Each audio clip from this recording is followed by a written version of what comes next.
শিউলির রান্নাঘরে আমি শিউলি আপনাদের সবাইকে জানাই স্বাগতম। আসসালামু আলাইকুম। এখন বৈশাখ মাস, প্রচণ্ড গরম, আর এখন আনারসেরও মৌসুম। বাইরে পথে ঘাটে সবখানে আনারস পাওয়া যায়। আমরা আনারসের জুস বাইরে না খেয়ে বাসায় কিন্তু আনারসের জুস তৈরি করে খেতে পারেন খুবই সহজে। আর কিভাবে আপনারা ঘরে আনারসের জুস তৈরি করবেন সেই পুরো প্রচেষ্টাটি আপনাদের সাথে আমি শেয়ার করব। আমি এখানে একটি আনারস নিয়েছি। আনারসের শরীরে যে বাড়তি ময়লাগুলো আছে এক এক করে সব ময়লাগুলো আমি সরিয়ে নেব।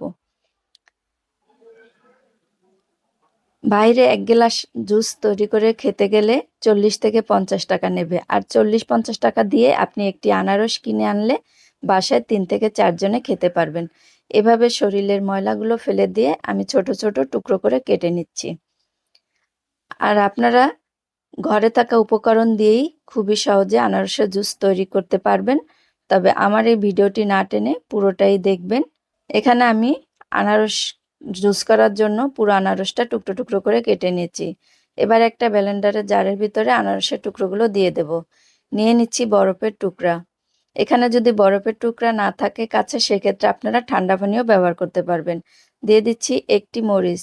নিয়ে নিচ্ছি 2 টেবিল চামচ পরিমাণ চিনি। দিয়ে দিচ্ছি 1 চামচ পরিমাণ বিট লবণ। এরপর দিয়ে দেব কিছুটা পানি। পানি দিয়ে এবার ব্লেন্ডার করে জুসটা তৈরি করব।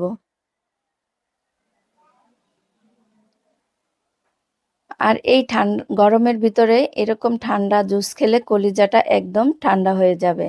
দেখুন আনারসের জুস তৈরি হয়ে গেছে।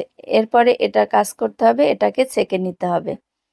এর ভিতরে কিন্তু অনেক আঁশ থাকে, তাই আমি একটা চালনির সাহায্যে পুরো জুসটা চেলে নিচ্ছি। এভাবে একটা চামচ দিয়ে ঘুরিয়ে ফিরিয়ে নেড়েচেড়ে জুসটা চেলে নিলেই তৈরি হয়ে যাবে আপনাদের আনারসের জুস। দেখেছেন খুবই সহজ আনারসের জুস। এভাবে তৈরি করে আপনিও খান, আপনার বাসার লোকদেরকেও শেয়ার করুন। আর ভিডিওটি কেমন হয়েছে কমেন্ট করে জানাবেন। ভালো লাগলে অবশ্যই বাসায় তৈরি করে খাবেন। এরকম ঠান্ডা ঠান্ডা জুস পেতে অবশ্যই চ্যানেলটি সাবস্ক্রাইব করে পাশে থাকবেন।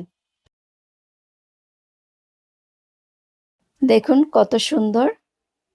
এবার খেয়ে বলুন আনারসের জুসটি কেমন হয়েছে। আর আজকের মতো এখানেই বিদায় নিলাম। আসসালামু আলাইকুম।